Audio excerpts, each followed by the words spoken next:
She's New Zealand's sporting superstar. Dame Lisa Carrington is our most successful Olympian, a record haul of 5 gold medals and 15 World Championship titles.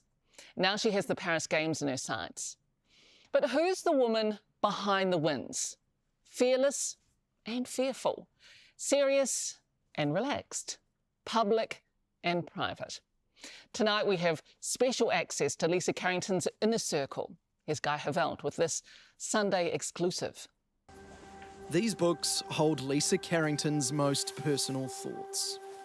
Line after line, year after year. Opening these journals means shutting out the noise. Nothing less than you would expect. Lisa Carrington, Olympic champion. Another gold. It's something to help me focus, to understand my thoughts, my feelings. I'm nervous that I'll struggle to come down off this. I'm scared. A reminder of where she's been. Halfway through I was wrecked. And who she wants to be. What am I learning about myself? I want to be more than just a kayaker or an Olympian. I'm a bit more than just the performances.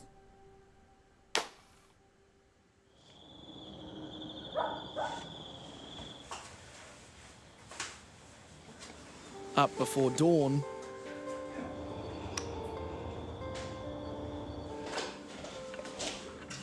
Coffee a flat white. Jotting down her thoughts.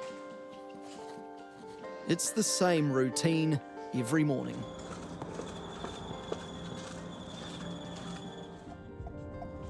I try not to get there too early so that it doesn't force everyone to get there early. This is the Lisa we know. The elite athlete preparing for her 4th Olympics. Oh, are you afraid? On the water, she's the poster girl with the infectious laugh. Off the water, she's kept her personal life private until now. The lone Hellberg Award in her living room is the only sign of Lisa's success. Sticky. No trainers here, it's Sunday, so that means pizza for lunch. Nice. Oh, look at those bubbles. This is Lisa's husband, Michael, but she doesn't call him that. Do you want to make the next one? And we can't either. He prefers Bucky. It'd be very weird if she called me Michael. Does that happen? I'm never naughty enough. Colin the cavoodle. He's just Colin. Lisa and Bucky got together at a party about 15 years ago. I was probably quite taken by her smile, her laugh and her eyes. Our first date was a coffee in Takapuna, and she left me waiting for about 45 minutes because of trainings. I guess he knew what he was in for. Oh, nice. It reminds me of when we're in Italy in that cool-ass pizzeria place. Up on the hill. How far along the track did you kind of realise that he was the one? The one. Yeah. I bought the ring probably 6 years before I actually got down on one knee. Whilst I always knew that we would get married, it was kind of all about when it was the right time. There were a couple of moments where I thought this would have been perfect if only I bought the ring. Every moment we were going out, just the two of us, I thought, oh my God, this is it. No, not yet. Eventually, it was it. Did you know Bucky was going to propose? Yes, I did. Fiona Hastie's known Bucky since they were teenagers. So I think it's official. I was Bucky's friend first, and that's important. She was their celebrant in 2022. To be able to stay focused and connected to something for that long, you need a really good support network. And Bucky's a fundamental part of that. Someone that understands her and understands it, you know, so well. He's such a unique human in that way. Any friend of Bucky's is a friend of hers. We ended up flatting together was just after the London Olympics. Lisa Carrington! Lisa Carrington! Gold medal! It was her first. I remember really, really vividly when they came home from London. There was Olympic rings that were like wrapped up in electrical tape, the right colours, and they were on the wall as you walked in the front door. And we, as a flat, decided that we would fill their bedroom with gold and black balloons and then shut the door. And they got home at probably 2 in the morning to arguably what we thought was the best thing ever, but probably kind of annoying when all you wanted to do was just go to sleep. I just remember a bunch of the boys just diving on them, popping them, and yeah, it was fun. Dame Lisa is now our most successful Olympian. Does she show off, for want of a better term, the medals? Like, are they... No. Right. No. When you get out of bed at 3 in the morning and you're watching her paddle on the other side of the world, of course you recognise that she's this exceptionally talented athlete. But day to day, she's just like you and me, you know? Fiona lives north of Auckland on her family farm in Kaiwaka. A qualified vet nurse, Good girl. Fiona says she bonded with Lisa over their love of dogs. And baking. Creamy cupcakes, that's my first memory of probably quality time with Lisa. I love food. Food tastes good. All right, so what are we picking today? We're into the feed hours, autumn feed hours. And are you and Lisa competitive when it comes to cooking? Nah, not really. I'm not really the competitive one. Is she a calm cook? Or has she got a bit of Gordon Ramsay about her? I would say she's a calm cook. Quite focused, but she can definitely go off script. That's kind of interesting because she doesn't go off script paddling-wise. No, I think you're right. I feel like she's got a real talent in terms of taste and what can kind of go together. Lise typically will make this thing called elephant dung. It is like cheesy, spinachy, cream cheesy, oniony goodness. Yeah, this is a little recipe that my mum gave me. Most people love it because it's just cheese.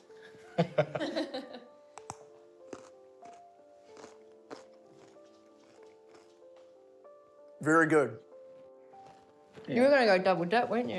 Look, I was thinking about it, yeah. Lisa says she has been judged for what she eats. I was eating an ice cream as an 18-year-old, and one of the senior coaches says, a second on the lips, a lifetime on the hips. Like, I still remember it. Lisa also knows what it's like to be judged for how she looks. I'm different. I look a bit different. Whether it's like, wow, the gun show's out, or you look bigger than you were last year. Sometimes I can just have the best perspective and go, you know what, I do have muscles, cool. Other days I'm like, oh wow, that really got me in a low moment. So these are a couple dresses that I have had made for me for the Halberg Awards, which has been really awesome. But being naturally shy, Lisa struggles at times being in the public eye. Yeah, so this is one that I had made strapless, which I still find tricky to wear. There are days when comments made me second guess what I'm wearing. Probably deep down it's just kind of fear of what people think. What's really awesome is being able to have dresses designed that suit my body and how I feel comfortable. So this other one is a really great example because it's long sleeve. You know, I'm still kind of working it out a bit. I guess it's when you wear it, you own it. So yeah, it's probably just a motto for life really, to own what you're doing and own what you're wearing. Coming up, the nerves I remember having a little chuck in behind the stands. and the pressure. I didn't feel quite like myself. I was out of kilter. What's the difference between Greek oregano and any other oregano? Read the bit. It's not going to go on your Italian pizza, is it? I think with Lisa and I, we have always enjoyed food, cooking. In the latter years, there's been a little bit of gardening, and particularly veggie gardening, because I'm always a fan of, you know, if you're going to grow it, you might as well be able to eat it. Do you have a worm farm, Theo? Nah, we've just got compost. Fiona Hastie's known Lisa Carrington for about 15 years Oopsies. and officiated at her wedding. One of the reasons that I decided to become a celebrant was to have a positive impact on people. And it's actually something that Lisa challenged me about many years ago. She sort of was like, well, you know, what's your why? What are you about? I want to ask you, what is your why? What is my why? I think it really sits around how I build the mana of my family, my community, my team. And so what's amazing, I guess, about your why is it can encompass more than just being what you do and kind of acknowledge all aspects of your life, especially through the stages of your life. Exciting. And that includes 8-year-old Lisa. There are things that I have learned, particularly around resilience, and I would love to be able to share those lessons with, you know, kids.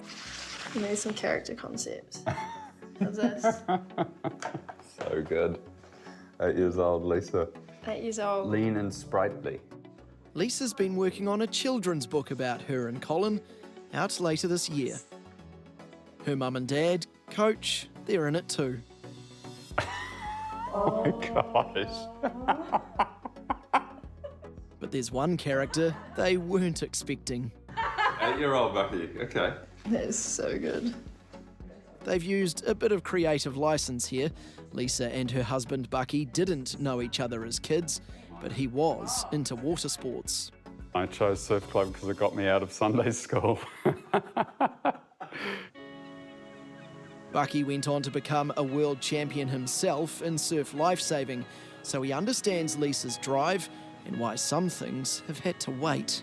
Kayaking has been her priority. Every decision we make as a couple has to be made with kayaking in mind. So, yeah, that's had its impact. We both want a family. You know, maybe 20 years ago, thinking about my future, I sort of thought by 40 years old, I'd have a couple of kids and they'd be running around with my mates' kids. So, you know, times there's been FOMO maybe.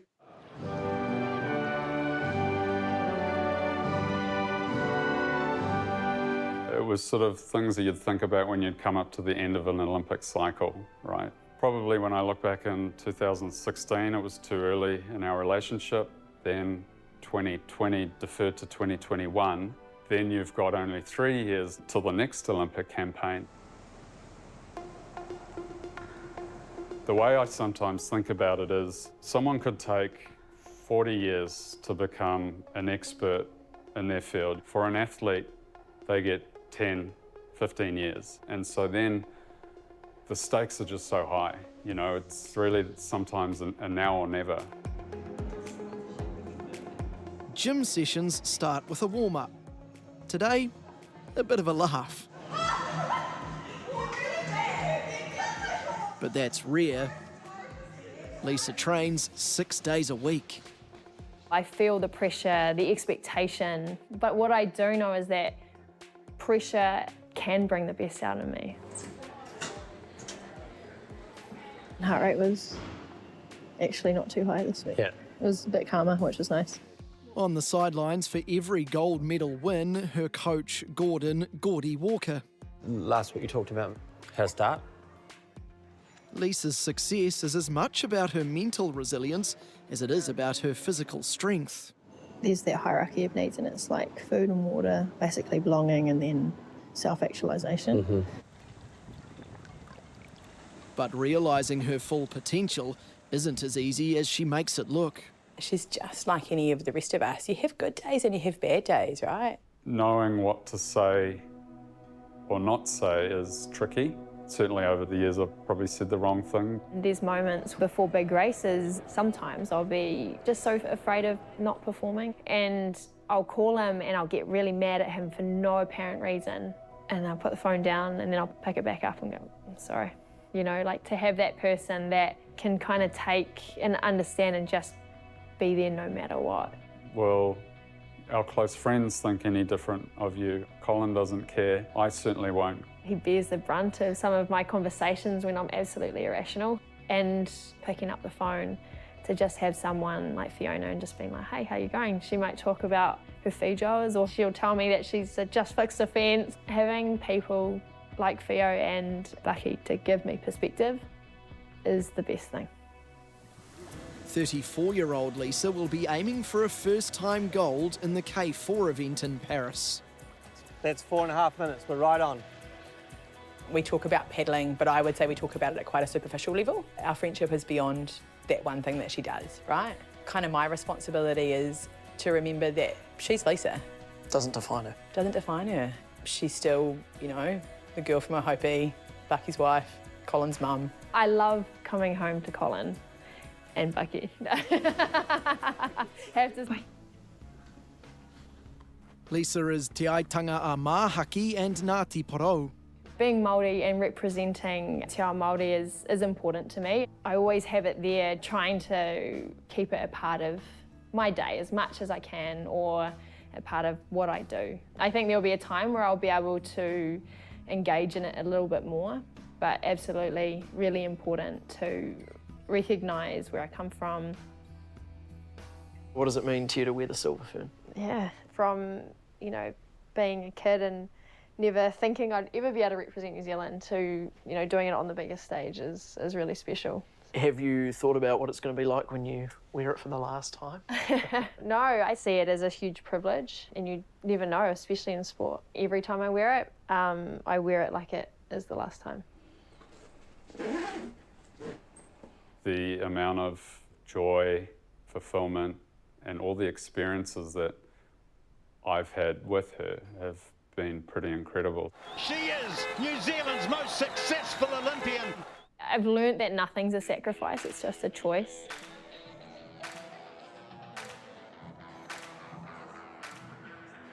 I will be really disappointed if I lose. Absolutely, I will be distraught. But at the end of the day, sport's a game. A game that Lisa knows how to win. Man, I'm going to Paris, just so motivated, excited, and yeah, it's going to be a wicked Olympics. Well, there's fewer than 100 days until the start of the Olympics in July. Lisa and her teammates leave for Europe this coming Saturday, where they'll continue their build-up. Ka nui te mihi i te wahine toa. We're right behind you for another gold medal.